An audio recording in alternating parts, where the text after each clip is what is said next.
Quick audio test, testing 1, 2, 3, 4.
Right. I believe all board members are here.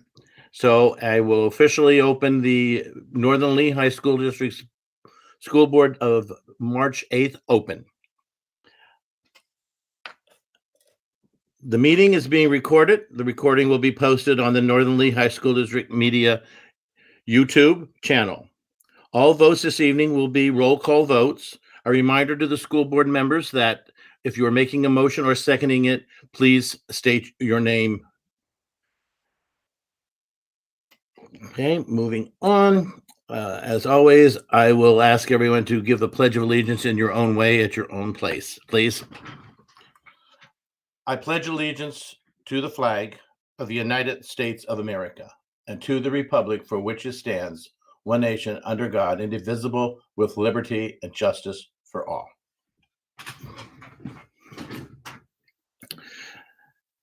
Mrs. Huzak, roll call, please. Mr. Disler? Here. Mr. Green? Here. Ms. Heckman? Here.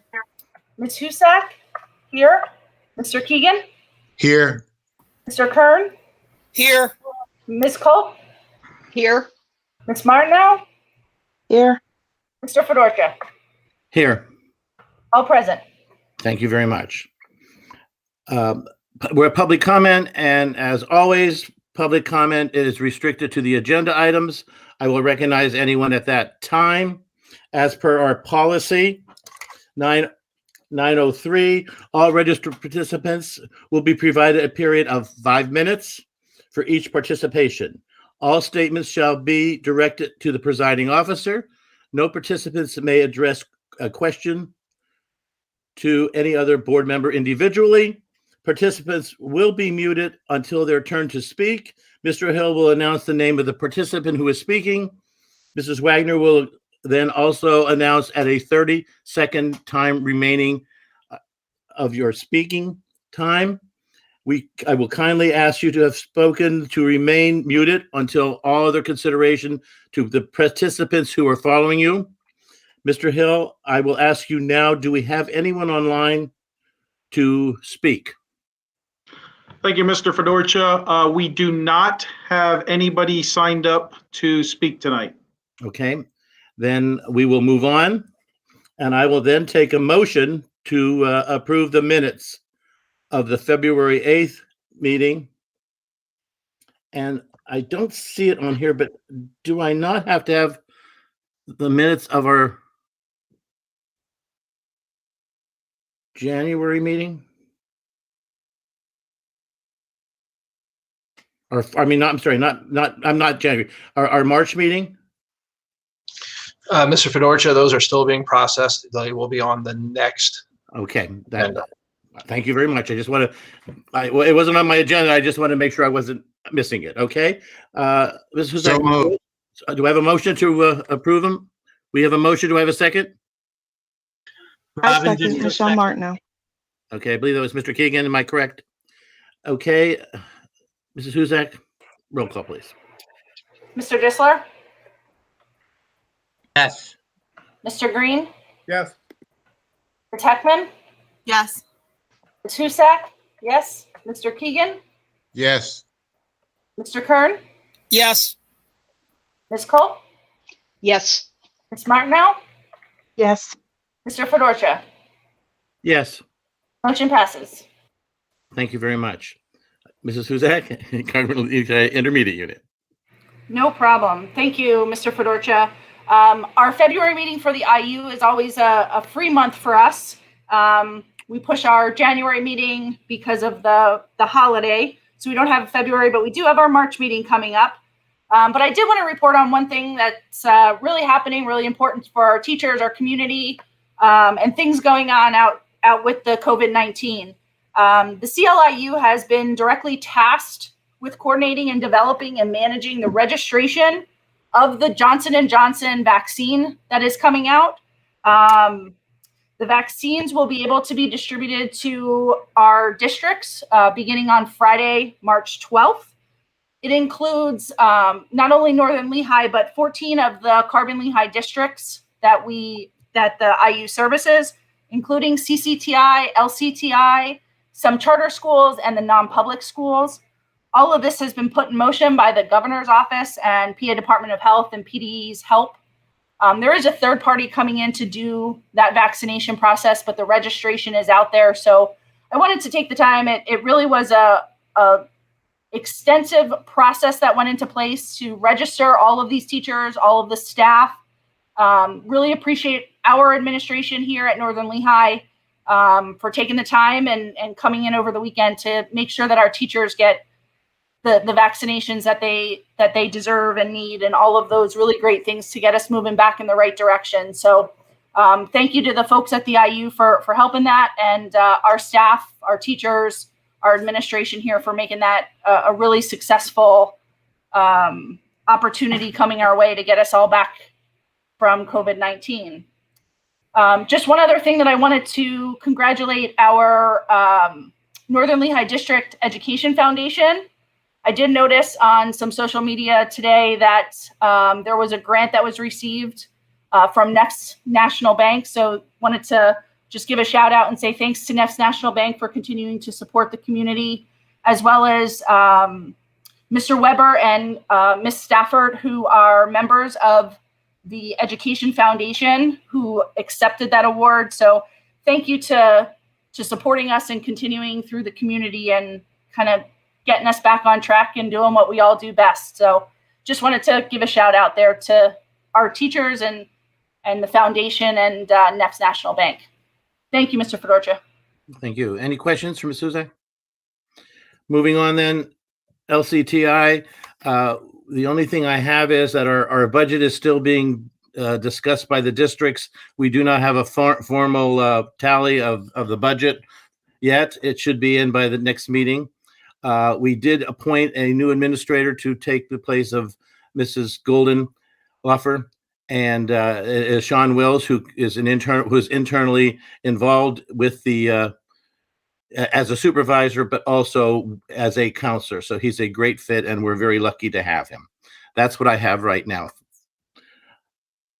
Any questions? Moving on then, legislative, Mrs. Heckman. Thank you, Mr. Fedorcha.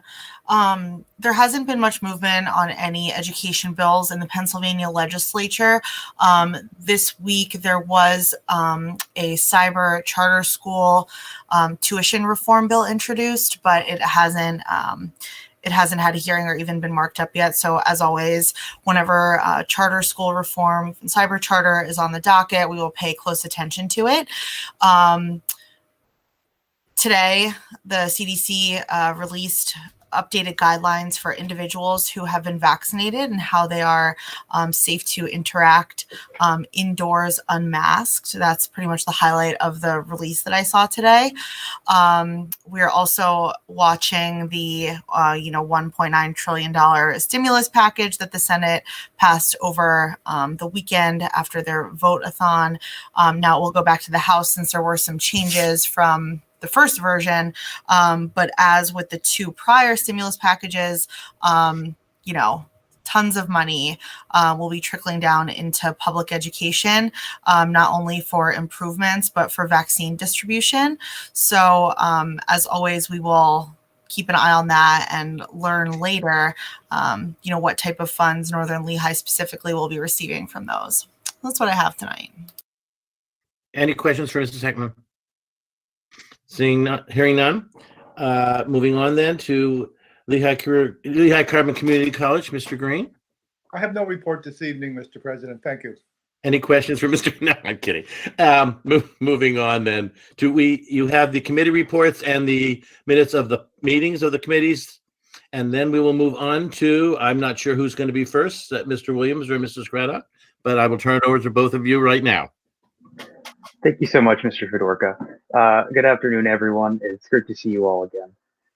First on our report, the Student Council's food drive has been extended through March 11th. You can find donation boxes in the main lobby, the library lobby, the main entrance, and upstairs by room 304 if you are interested in donating. Despite the circumstances of the year, we have received a large quantity of canned foods, which is really awesome because it's been an extremely challenging year for a lot of people, so any donations are really appreciated for that. Student Council has also begun early discussions of Mr. Northern Lehigh. We are really hoping to have some sort of activity for that this year.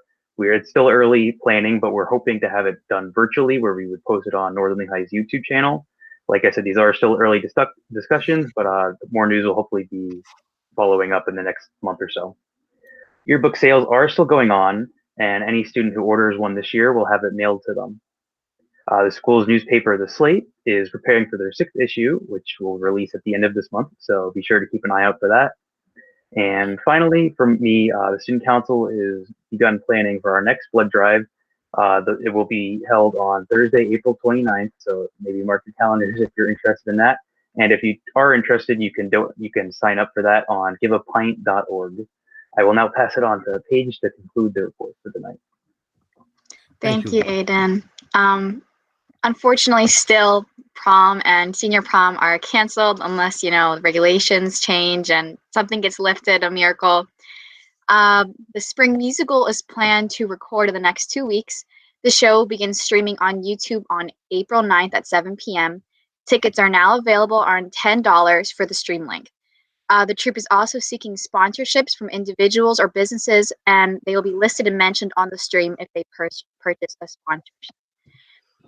Winter sports, boys basketball finished 1-14, girls basketball finished 7-6, and unfortunately they lost in the quarterfinals, but good job to them. And wrestling finished 0-6, but 2 of their meets did get canceled. And then finally, spring sports begin today, so good luck to everybody. And that is all for our report tonight. Thank you. Thank you. Is there any questions for our students? I just have a comment for them, Gary, if I Sure. may. Please.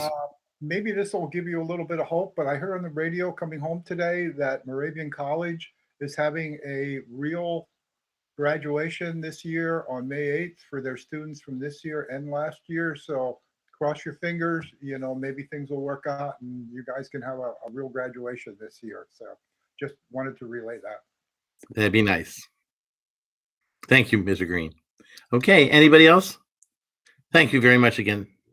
Moving on to our business managers report. Ms. Molteris and Mrs. Strauss. We have nothing this evening, Mr. Fedorcha. Thank you. Okay, thank you very much. Moving on then to our assistant superintendent's report, Dr. Stoker. Thank you, Mr. Fedorcha. I have 2 items to discuss this evening. The first one is our high school program of study. On the agenda this evening, you will see the high school program of study being presented for approval. I'd like to thank our high school administration and school counselors for their work on the guide. Changes were presented at our education policy meeting last Monday evening, and there were not many to note for the 21-22 handbook. However, I would like to point out for any students or families that are watching this evening that Act 136 of 2020 delays graduation requirements from the graduating class of 2022 to the graduating class of 2023, using the pathways that are established by the Pennsylvania Department of Education. More information on that particular act is included in the guide and how it will impact the students in the graduating class of 2023. We look forward to the board consideration of that guide this evening. The second agenda item I have is our school police officers' police vehicle. At a previous board meeting, an agenda item was passed to purchase a second police vehicle not to exceed $20,000.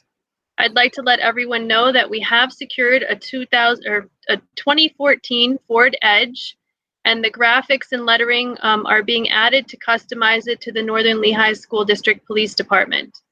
It has also been equipped with lights, a siren, and a trauma bag, and we purchased transport belts as well. The total for all of this is $19,441.58, so we did come in under budget. And that is fully funded through the Pennsylvania Commission on Crime and Delinquency, the PCCD, Competitive Safety and Security Grant. So that is at no cost to our district. I'd like to thank Officers Naus and Jones for their work in locating and securing the vehicle and installing the lights in their siren themselves. The second police vehicle will allow our officers to go between both of our campuses, as well as any of the off-site activities in which they participate. That's my report this evening. Thank you. Good. Thank you, Dr. Stoker. Any questions for Dr. Stoker, please? Anyone? Seeing none? Thank you, Dr. Stoker, again. Moving on then to our superintendent's report, Mr. Link. Thank you, Mr. Fedorcha. And this is the kind of report this evening that I love to give because, again, it speaks to the generosity of our community. First, I would like to share and thank the family of Mr. Richard Dick Jones. In his memory, they have donated $1,000 to the school district. And just a little background, I never had the privilege of meeting Mr. Jones, but I would like to share some information about him. So Richard Dick Jones graduated from Slatington High School in 1951 and from Kutztown University in 1955 with a Bachelor of Science degree in education. He began his coaching career in basketball at Slatington High School in 1963, serving as junior varsity and assistant varsity coach. In 1968, he became varsity basketball head coach and served in that capacity until 1971. His 1968-69 team set a scoring record for a single game, which still stands today. It rang up 104 points in a non-league game. For the next 4 years, he served as scout for Coach Glenn Rissmiller.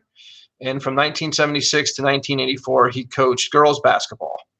His 83-84 team won the Centennial League Championship, finishing with a record of 21-5. At the time, it was a record for most wins in a season. Coach Dick also served as assistant track coach for 17 years. Over the 1977, 78, and 79 seasons, his 3,200-yard relay teams went undefeated in 28 consecutive meets. Let me say that again, 28 consecutive meets. They were undefeated. That's remarkable. Included in the streak were 2 Centennial League championships. He also managed to squeeze in 1 season as an assistant baseball coach. He retired in 1986 after serving the district for 39 seasons in coaching, 30 years as an English teacher, and 51 seasons as a football scoreboard operator. Coach Dick was inducted into the Northern Lehigh Ring of Honor in 2010. So thank you to his family for their generosity. You know, that money will obviously go to good support for the school district here. Next, I'd like to recognize a group of donors who have really taken ensuring food security for the students in Northern Lehigh School District to the next level.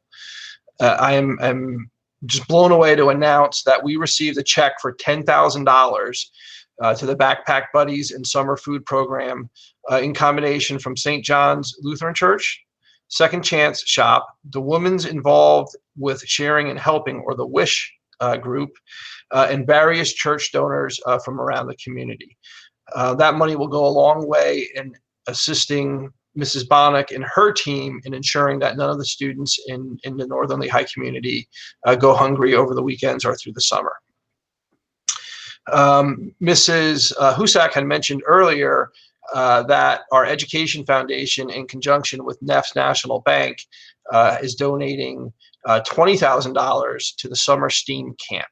Again, a very remarkable donation. And I will, Mr. Weber, I'm putting you on notice that I'm going to ask you to give an update at our next board meeting on what the summer STEAM camp may look like this upcoming year. I know you've been working on various models, depending on what the environment is like outside, to ensure that our STEAM camp does occur this year. So again, thank you to NEF's National Bank and to our Education Foundation for supporting the summer STEAM camp.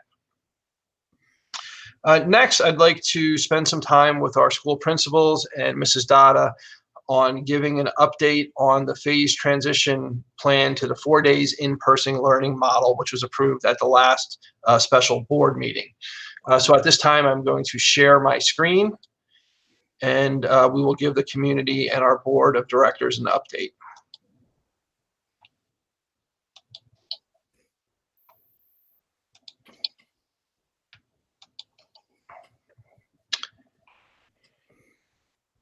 Okay, just give me a thumbs up if you see that title slide there. Okay, very good, thank you. So again, we'd like to share some information on the phased transition plan to 4 days in-person learning. First, I'd like to start off by giving an update on vaccinations for NLSD employees. Just about probably a little over an hour ago, hour and a half ago, email started going out to the first wave of recipients for the Johnson & Johnson vaccination that are Northern Lee High School District education employees. The vaccines will occur at the CLIU 21 campus in Schnecksville. The Johnson & Johnson one-dose vaccine will be administered. With NLSD's first round allocation, we are able to vaccinate almost all education workers that want it in Peters Elementary, Slatington Elementary, and Northern Lehigh Middle School. Those that we were not able to get to, which is really just a handful of people in those 3 buildings, and then people in the high school, district office, and any sort of contracted employees that have not yet received it. We will look to get those people their vaccinations over the next few weeks.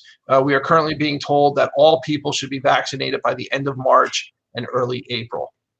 Again, I would like to acknowledge the administrative team at CLIU, because the work that they have turned around really in less than a week has been nothing short of a miracle. And I would also like to specifically thank Mrs. Molatoris and Mrs. France for assisting in this rollout to ensure that it goes well for our employees here. Next, an update on the bipolar ionization devices. Every HVAC unit in the district has been installed with a bipolar ionization device. You recall we talked about this leading up to winter break. This has occurred ahead of schedule, and this funding was through the PCCD and ESSER grants with no impact on the general budget. So I'm happy to report that all of those units have been installed,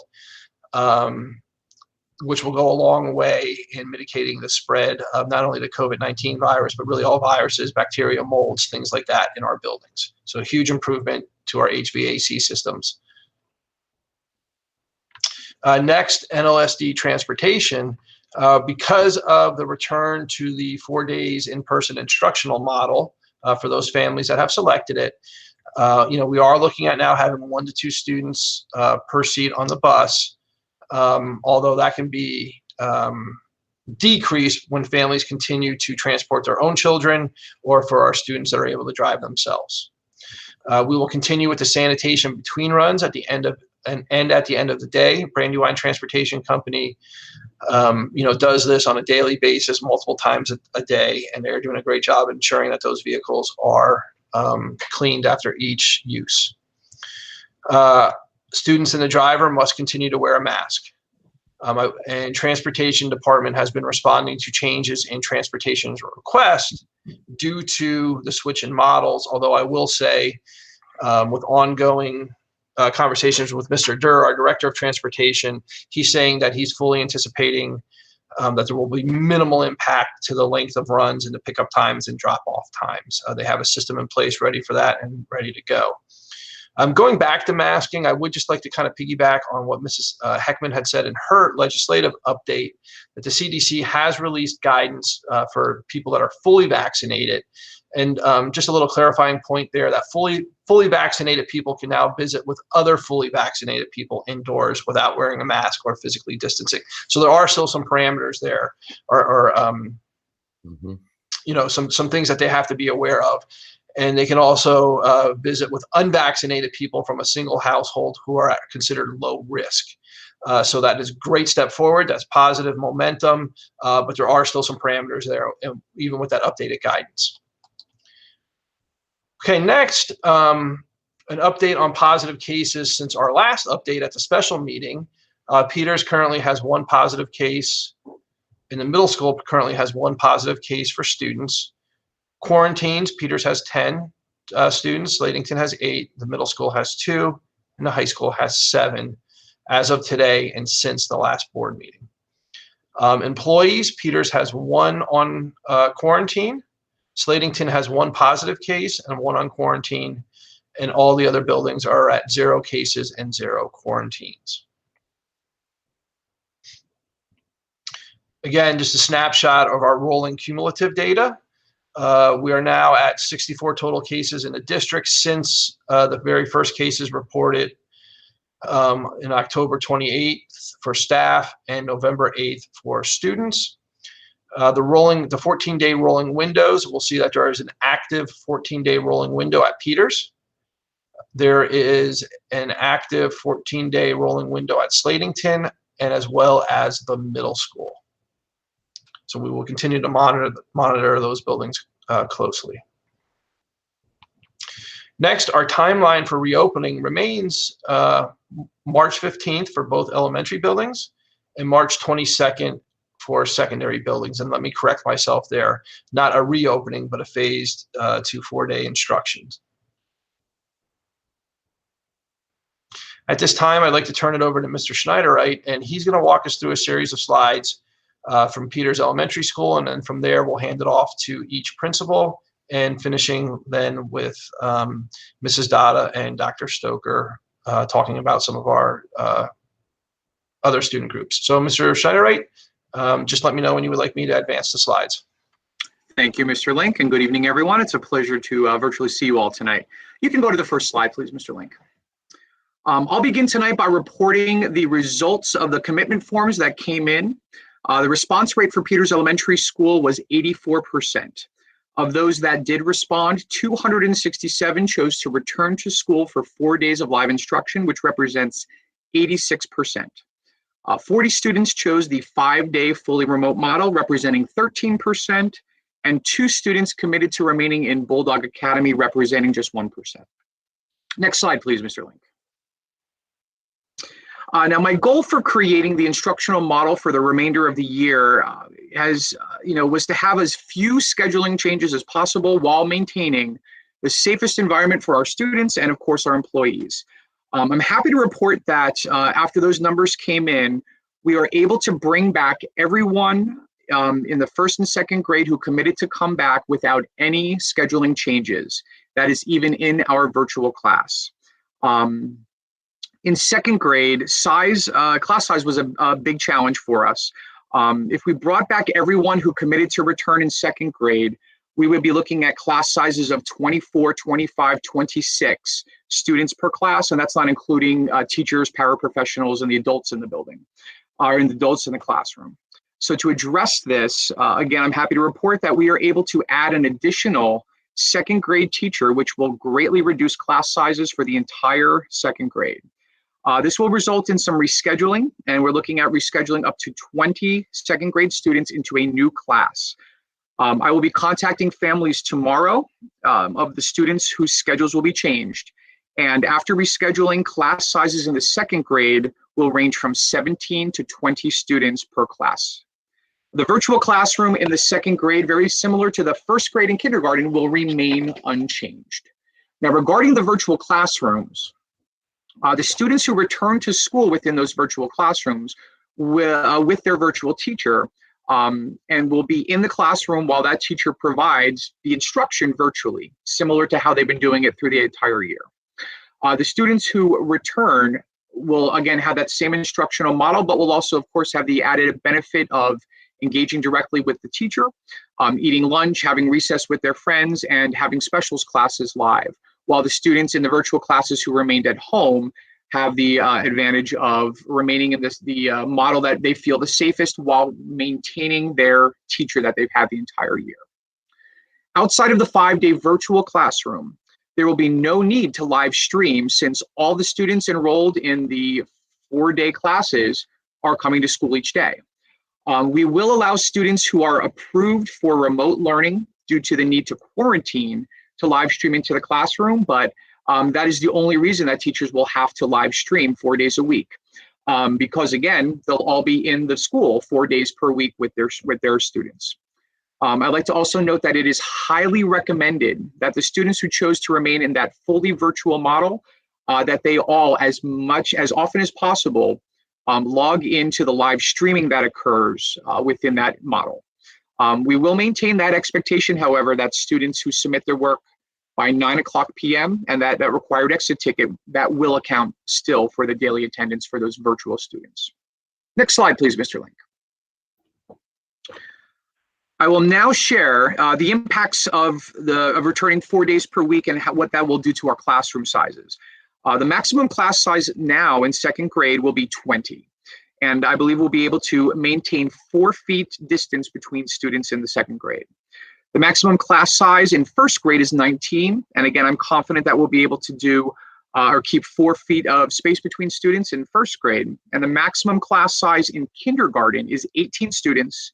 And I believe that we'll be able to maintain 5 feet of space between students in those classes. Next slide, please, Mr. Link. Now, the next 2 slides will give you an idea of what those spaces may look like with the current spacing that I just mentioned.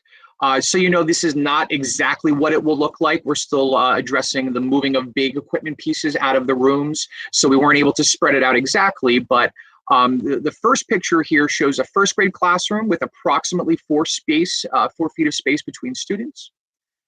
And you can go to the next slide, please, Mr. Link. This is an example of a classroom, a kindergarten classroom with approximately 5 feet space between students.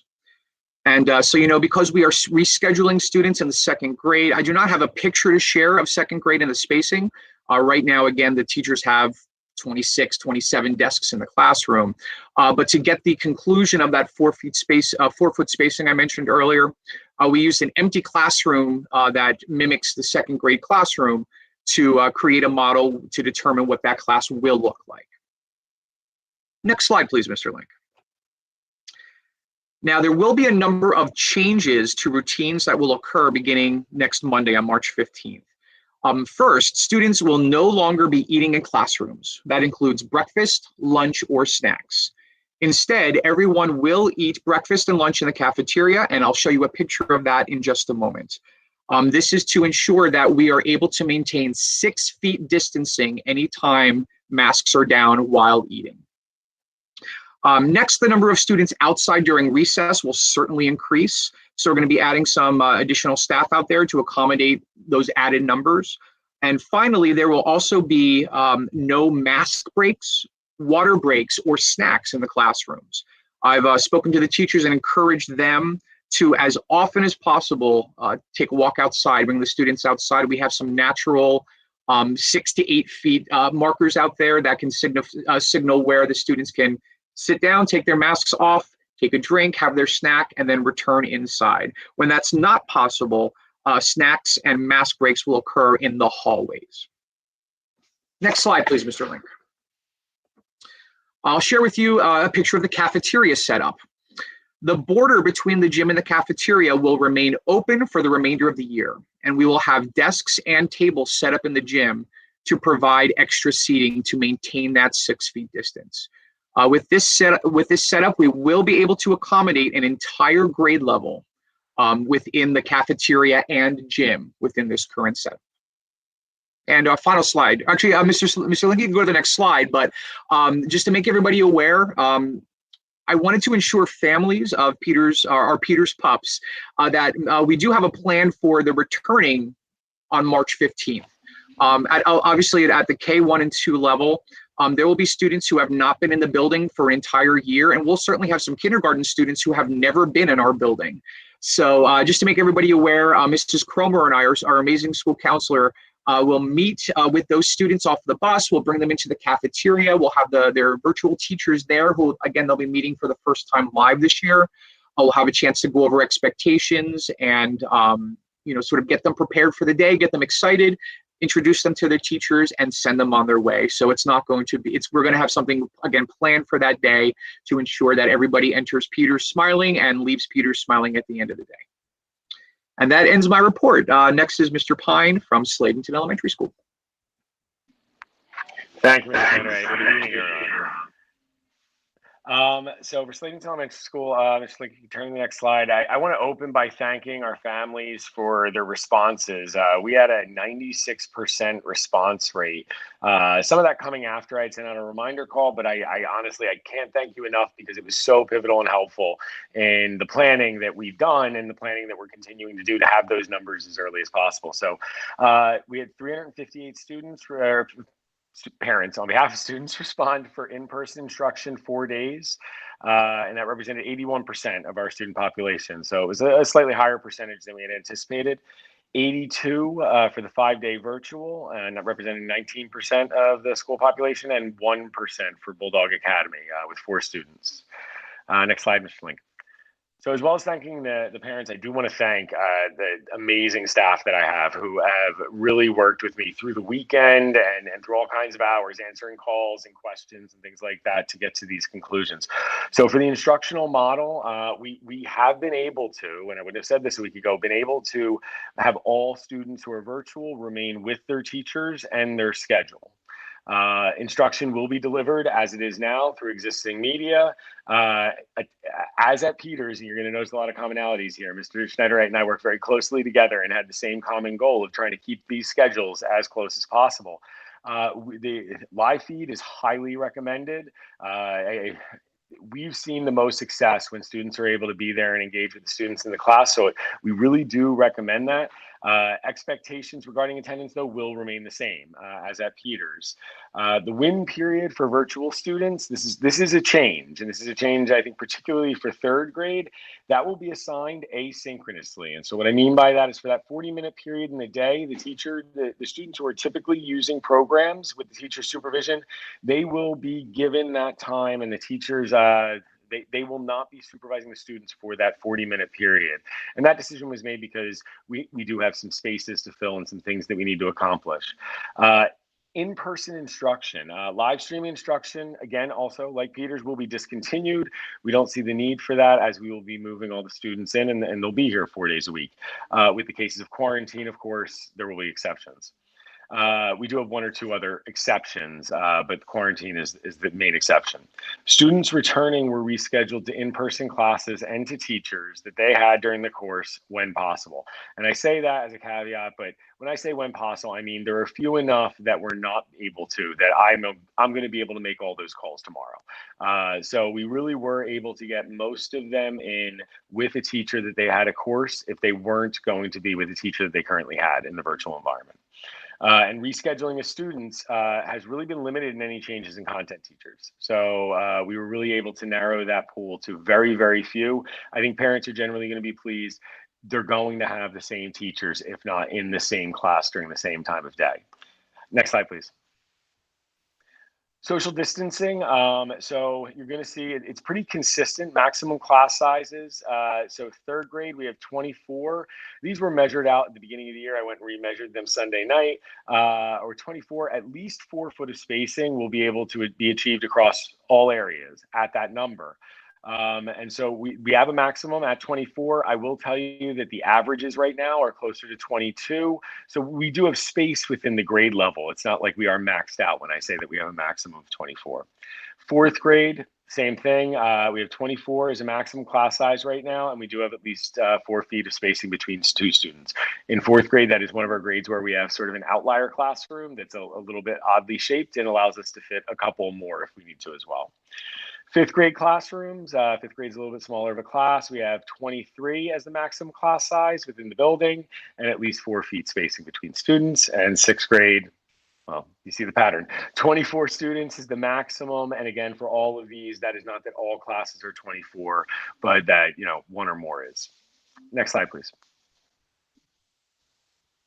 So these are some of the pictures. On the top right, you'll see one of our fourth grade classrooms, and that is set up with 21 desks. That was the number at the time. You don't see off to the right at that another column of desks that would allow us to accommodate that 24. The one on the right is one of those oddly shaped classrooms. It's our science room in sixth grade. And that is another classroom that can fit a couple of additional desks, but right now it's outfitted with 24 desks with at least 4 foot. Next slide, please. So changes in routine, I think a lot of the things that we planned in at the beginning of the year still fit now, but there are some things that don't with the additional students in school. So the eating and drinking in the classroom, that also will be discontinued at Slatington Elementary School, as the students will be within 6 feet of each other.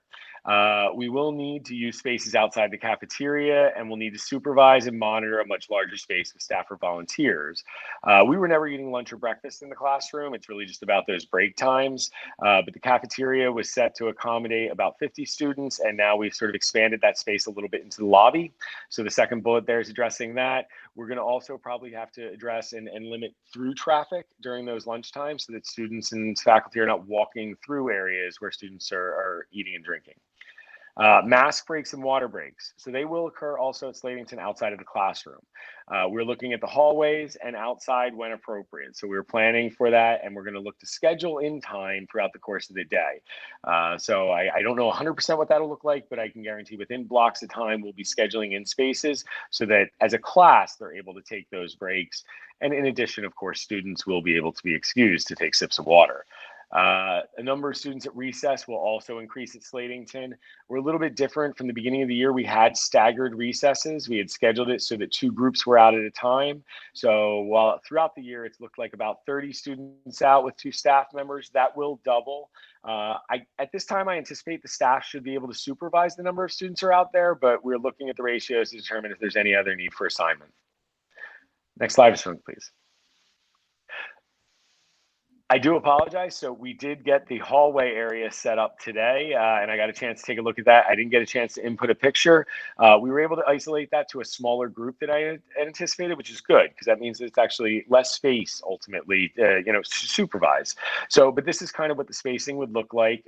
In between each of those tables is 6 feet, and then it's 6 feet from center to each side. Okay, next slide. No, that's it. I apologize. So, so next is Ms. Chamberlain to talk about the middle school. Thank you. Thank you, Mr. Pine. I will begin by reporting on the results of the commitment forms that came in. The response rate for the middle school was 86%. Of those that responded, 172 chose to return to the school for the 4-day live instruction, which represents 80% of the student body. 38 students chose the 5-day fully remote, representing 18%, while 5 students chose to remain in Bulldog Academy, representing 3%. After contacting the families after the survey closed, I believe the total number of students in the middle school will be 200, which is 80% of our student body. We will have 44 students who will be full virtual, and that is 18% of our student body. And then 6 students will be at Bulldog Academy. Next slide, please. So the students will not have any schedule changes. We will remain as the status quo. Our students have been live streaming with their teachers from the very beginning or in contact with their schedule from the very beginning. So the students will follow their regular schedule, Monday, Tuesday, Thursday, and Friday. There will be live streaming in the classes that need live streaming. If a teacher does not have a student who is on full virtual for that period, they will not need to live stream for that period.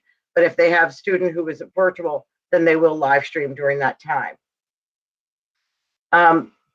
We will continue to follow our Wednesday abridged schedule, and we cannot emphasize enough the importance of students participating in the live stream if they're full virtual, and the Wednesday Google Meets and live streams when everybody is full virtual. Next slide, please. So in our classroom settings, the student desk chairs will maintain 3-foot distance. As you can see in the rows in the picture, this is one of my rooms. They are 3 foot by 3 foot away from each other. This is due to the size of the classrooms and the size of our desks for the space. In our hallway, we are going to remain status quo with all the students walking towards the right on the right-hand side. It's an early driver's lessons, as we tell them. We will continue to reinforce that. And in our cafeteria, the annex and its annex will maintain 6 feet between students while they are sitting and eating. Next slide, please. So our changes in routine. The changes in the daily routine will be addressed with the students and the parents through our community outreach system, as well as through our news channel. These changes are that there will be no mask must breaks and drinks will happen outside of the classroom in the hallways, as stated prior. Our cafeteria will have additional seating in the hall and library. They also will have breakfast in the cafeteria. Prior to this, we were having breakfast in our homerooms, but due to the closer quarters, we need to have them to maintain in the cafeteria. They will be maintaining 6 feet. The hallway by the gym with added tables will hold another 20, and our library can hold another 30, all while maintaining 6 feet distance. So the other way we're addressing the changes is we will be making videos reminding the students of what is expected for mask wearing, walking down the hallways. This will be on DNN that first Monday morning. We're asking that parents support this at home, and that's it. Next slide, please. Good evening, everyone, and thank you for joining us tonight. The next 5 slides will reflect our plans at the high school. Thank you, Mr. Link. Our results for the instructional model survey were the following. We had the families of 348 of our students complete the survey, which equates to a 72% response rate. 70% of the respondents chose the in-person 4-day-a-week model. 28% of respondents chose the 5-day virtual model, and 2% of respondents chose Bulldog Academy. Next slide, please. No anticipated major disruptions to the instructional process were expressed by our teachers or administrators due to live streaming being in place since December. To assist in the planning of our students coming back, we are sharing updated numbers with our teachers daily. New spreadsheets will be sent to teachers once the in-person and fully virtual rosters are finalized. Attendance tracking for virtual students will continue through our established procedures. We will use our morning announcement show, The Dog Dish, to provide students all updates to procedures such as 2 students per table at lunch, the need to open another lavatory, general sanitation, and no food or drink in classrooms. These reminders will be displayed on a scrolling slides throughout the day. The instructional model selection survey also indicated that 12 respondents said they would volunteer in some capacity. An email was sent to these potential volunteers on Sunday, March 7th, with the times needed at the high school. We are anxiously anticipating their responses. But I would like to thank those 12 people in advance for their time and their willingness to help out. Our parent-student informational website will be updated to reflect the 4-day in-person learning, fully virtual, and Bulldog Academy options, as well as updated FAQs as more questions come in. We will keep the faculty updated regarding any new adjustments. Lastly, our school counselors are assisting Mr. Hauser, my assistant principal, and Mrs. Chamberlain's assistant principal, with student attendance intervention plans over the next few weeks. We will be up to date prior to our rephased opening on March 22nd. Our administrative assistants continue to send required letters for unexcused absences for hybrid, virtual, and Bulldog Academy students. Next slide, please. Social distancing at the high school. We will be able to maintain 6 feet or more in between each student in approximately 50% of our classrooms and at least 3 feet in the remaining 50%. Any classes that have higher than normal enrollment may be relocated to larger areas. We have provided some examples for you to see. Our biology lab, which is the top left picture, we will be able to maintain 3 to 6 feet with plexiglass barriers needed for small tables and clear curtains hung from the ceilings for larger tables. Our chemistry lab, which is the top middle picture, we will maintain 6 feet distancing. Our art room layout, which is the top right picture, we will maintain 6 feet social distancing. Our family consumer science kitchen layout, which is the bottom left picture, students will be moving through the room during class, but workstation placement can ensure 3 feet of distancing. One of our tech ed rooms, which is the bottom middle, will be able to maintain 3 to 6 feet. And our CAD lab layout, which is the bottom right picture, we'll be able to maintain 3 to 6 feet. Next slide, please. Social distancing during lunch periods were based upon an estimated 75% in-person capacity. Each lunch will serve approximately 120 students. We have 3 lunches. We are able to accommodate 95 students in the cafeteria, course room, and stage areas on the ground floor, and an additional 45 students in the main lobby, library lobby, and library, for a total of 140 students per lunch at 6 feet distancing. Now, to help us accomplish this goal, we will be providing a grab-and-go kiosk in the main lobby to help with lines and congestion in eating areas. Thank you, Mrs. Bannock, for making this possible. Next slide, please. Now, because of our hybrid schedule, we currently have all safety protocols in place and will only need to adjust some routines, such as 2 students per table and additional eating areas that are being considered for the lunches, increased frequency of refills for the hand sanitizer dispensers throughout the building, opening up the top floor restroom, posting signage on the lavatory doors directing students to respect the 2 at a time rule, and to allow students to use lavatories on different levels to accommodate that rule. Lastly, we are looking to revise some safety drill protocols. Thank you for attending tonight, and this concludes the high school presentation. Next up is Mrs. Dada. Good evening, everyone. Throughout this pandemic, we have had 64% of our students attending the 4-day in-person model. There was approximately 15% that were hybrid. Most of those students were speech-only students who were receiving their therapy via either virtual or in-person on the days that they were typically in school on those hybrid days. We had 5% or 21% that were 5-day virtual. So now that we're coming back, of those 15% of hybrid students that are now moving to in-person instruction, all of them have opted for the in-person instruction, except for one who has opted to go to the virtual model. Some of the concerns from the special education department is maintaining the compliance with some staff changes and shortages. Of the one, special education staff has been utilized to teach different regular education classes, and work responsibilities have been reassigned to other support staff to help support our students in that caseload. Maintaining the medical access billing. We have a person that is responsible for that billing, and they have been reassigned to assist in maximizing the social distancing of regular education classes, once more resulting in work responsibilities being absorbed by other staff. In other words, all of the departments have been working together to provide the best for our students under these circumstances. The last concern that I have is that, academic, behavioral, physical, and social progress for those students who are fully virtual. Fully virtual instruction and other progress monitoring is more difficult, obviously, for students who are in or who have needs in that social, physical, and behavioral goals.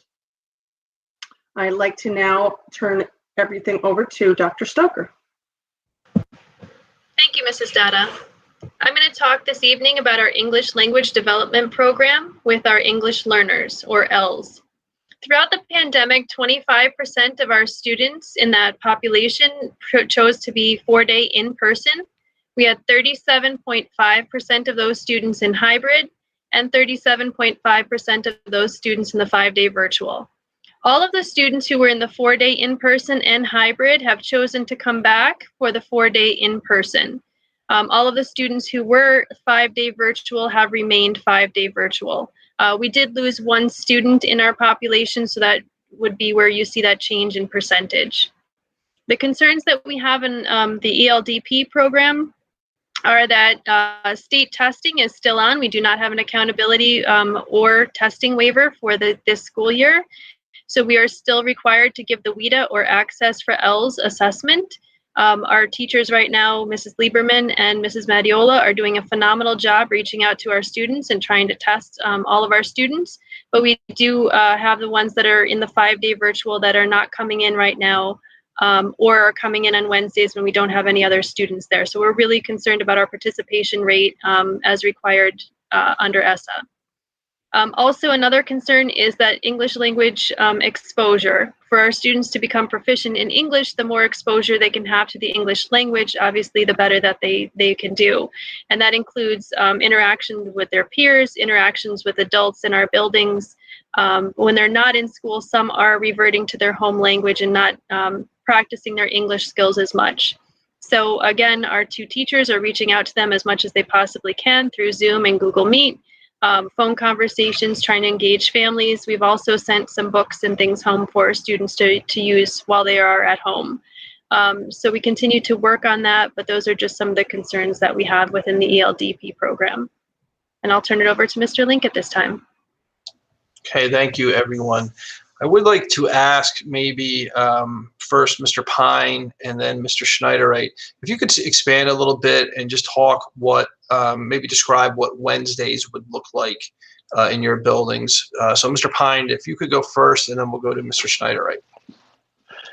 Sure, and actually, it's a good point, because there is going to be a slight shift there, not in terms of anything in terms of schedule or anything like that. So right now because the students are elementary students, when my teachers are meeting with them, they're planning in review of content, and the reason for that was especially over the hybrid model. Students were out of school, they were back in school, and so we recognized that there was this need to constantly sort of recursively look back and identify where they might have had gaps, and then reteach those areas.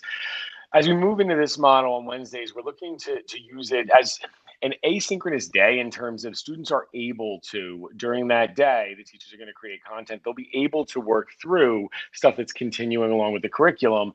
Teachers will still be scheduled and be available within the same time frames throughout the course of the morning the way that they have. But recognizing that we have access to them more and we're able to provide more direction throughout the course of the week, we think that those students who need to come will be able to come, ask questions, and kind of work through any problems that they're having within each of those content areas throughout that morning. And those who have students at Slatington Elementary, it's broken out into hours throughout the morning. And those who don't should be able to work through that on their own at their own pace throughout the course of the day. Thank you, Mr. Pine. So at Peters Elementary School, it's going to remain very similar in the framework. Right now, students who are in our 5-day remote model receive reading intervention on Wednesdays, as well as direct instruction in their specials class, music, library, art, and phys ed. So those will remain intact for those virtual students. Students within our current hybrid model, the students who are now going to be returning to 4 days, typically teachers have a 1-hour time in which they meet with those students, and those will continue. The thing that I hesitate to give a definite on is what the instruction will look like. The idea that there's students returning 4 days gives a lot more flexibility. So it may be asynchronous, as in on Monday and Tuesday we did this, and Wednesday we should continue. It may also be something more project-based, where they're working on something within classes, and that they get a chance to work on it at home. The same expectation, however, will remain for all students on Wednesdays, that they'll fill out an exit ticket, must turn it in by 9 o'clock to account for that daily attendance. Thank you, Mr. Schneiderite and Mr. Pine. I'm now going to ask our secondary principals to kind of describe or give a snapshot of what Wednesdays would look like in their buildings, and we will start with Mrs. Chamberlain.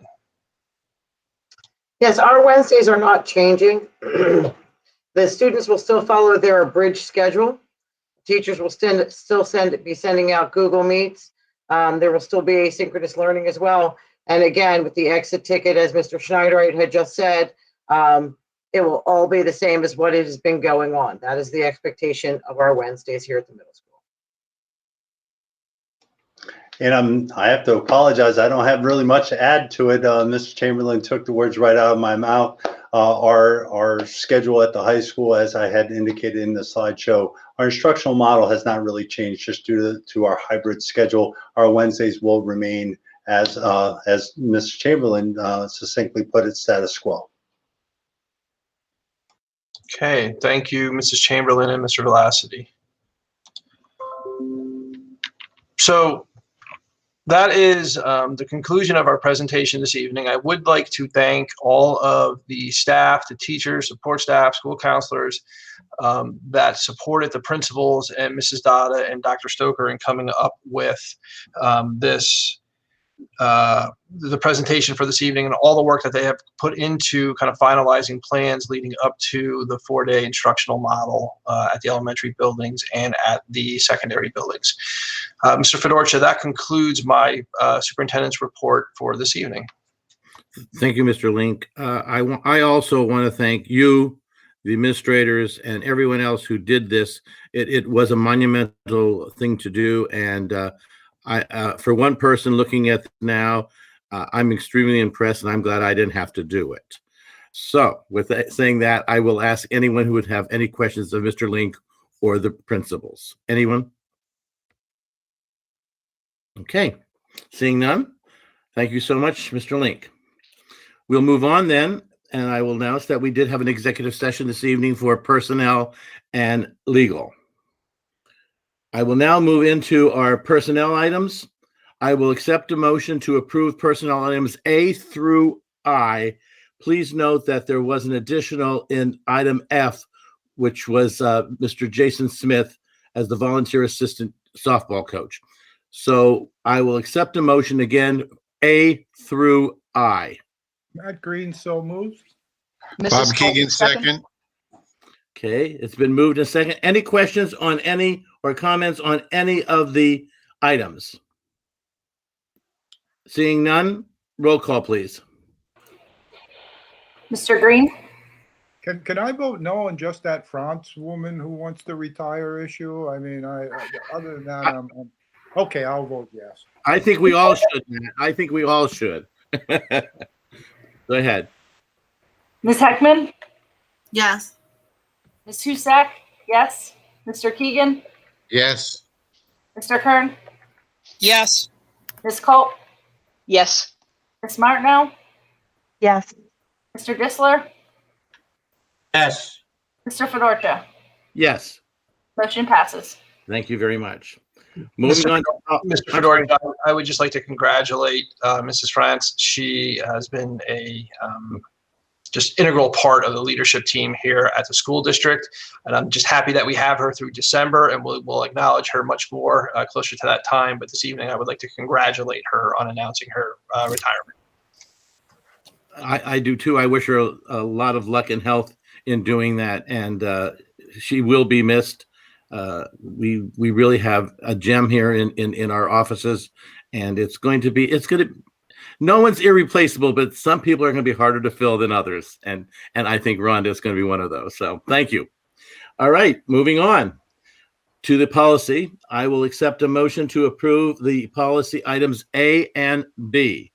Do I have a motion? Bob Keegan, so moved. Bob and Disler, second. Any questions on the policy? All those in favor, we will have a roll call. Ms. Heckman? Yes. Ms. Husak? Yes. Mr. Keegan? Yes. Mr. Kern? Yes. Ms. Culp? Yes. Ms. Martineau? Yes. Mr. Disler? He said yes. Mr. Green? Yes. Mr. Fedorcha? Yes, Motion passes. thank you. Conferences, anything, Mr. Link? I didn't see anything there. Moving on then to curriculum and instruction, I will accept a motion to approve the curriculum and instruction items A through D. Roll call, please. You need a motion first, Mr. I'm Fedorcha. sorry. Yes, do I have a Michelle motion? Martineau, so moved. Bob Thank Kern, you. second. Thank you. I apologize. Yes, now roll call, please. Ms. Husak? Yes. Mr. Keegan? Yes. Mr. Kern? Yes. Ms. Culp? Yes. Ms. Martineau? Yes. Mr. Disler? Yes. Mr. Green? Yes. Ms. Heckman? Yes. Mr. Fedorcha? Yes, Motion passes. thank you. Is there any old business? Any old business? Any new business? Any new business? Moving on then to financial, I will accept a motion to approve the financial items A through E. A through E. Matt Green, so moved. Second? Mrs. Culp, second. Okay, any questions on the finances? All those in favor, roll call, please. Mr. Keegan? Yes. Mr. Kern? Yes. Ms. Culp? Yes. Ms. Martineau? Yes. Mr. Disler? Yes. Mr. Green? Yes. Ms. Heckman? Yes. Ms. Husak?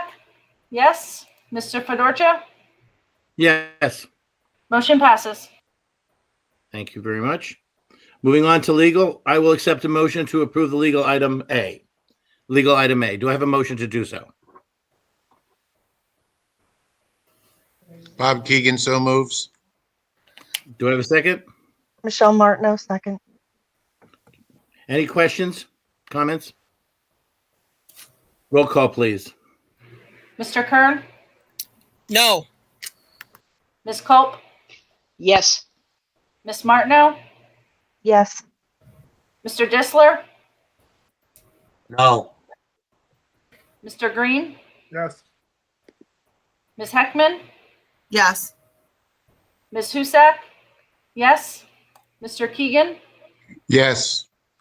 Mr. Fedorcha, Yes, motion passes. thank you. Any correspondence, Mrs. Huzak? None this evening. Thank you very much. Information items, you have the meetings of the Lehigh Current Technical Institute and the Carbon County Community College. I would now be recognizing any guests, and I believe there was no one in. Mr. Hill, is that correct, that signed up? That is correct, Mr. Fedorcha. We had a few comments that people said they didn't know that they could comment tonight. I just want to point out, if you go to the NLSD website, meetings are always on the upcoming events on the left-hand side, and under district announcements, there is a virtual board meeting participation form. So I just wanted to reiterate that that form is on the website. Thank you so much. Anybody else? Mr. Keegan, I would like to congratulate our superintendent, Matthew Link, for getting board approval for a new contract. Yes, congratulations, Matt. And Here, here. you've from one person particularly, you've made my life easier for the next couple of years, knowing that you're at the helm. Thank you. Thank you, board members. It means a lot to me that you have that confidence in me, and I look forward to serving the district for another 5 years. Thank you. Great. Congratulations, Mike. Okay. Well done, Matt. All right. See no other I have a business. question, Gary. Mr. Fedorcha, sorry. No, that's okay, Gary. It's fine. Go ahead. This is Mrs. Martineau. I wanted to ask, since the Mr. Hill said the parents, some of the parents weren't aware that they could comment tonight. Are we still taking comments from the YouTube page? Yes, there were comments, and actually the comments that were in the YouTube page were addressed. Oh, okay. Thank you, Mr. Hill. I appreciate it. I just want to make sure everybody got taken care I of. agree with Thank that, you. Ms. Martin. Thank you very much for asking that and clarifying that, Mr. Hill. Okay, then. Can I weigh in real quick? Sure, go ahead. I don't want to make the meeting any longer. I know we've been on a long time. I just want to thank. As long as last week. All right, I want to thank the administration and the principals and their staff for everything they did to getting our kids back to school. I was very passionate at our last board meeting about getting our kids back where they belong, getting our teachers back where they belong with the students, face to face. I appreciate all the efforts you are making to keep our kids safe and our staff safe. And with the staff injections on the way, I think we're better off for everything. And I appreciate everything that you did. Thank you. Thank you, Mr. Kern. Anyone else? Seeing none, I will accept a motion to adjourn. Anyone want to adjourn? Mrs. Culp, do I have a second? Robin Disler, second. Roll call, please. Ms. Culp, Yes. Ms. Martineau, Yes. Mr. Disler, Yes. Mr. Green, Yes. Ms. Heckman, Yes. Ms. Husak, yes. Mr. Keegan, Yes. Mr. Kern, Yes. Mr. Fedorcha. Yes. Motion Thank passes. you, everyone. And good night. Stay well, stay safe, and enjoy the rest of the evening. Thank you. Great Good job, evening, everyone. Have a good night. Well done. Good Thank night. you. Goodbye. Good night, everyone.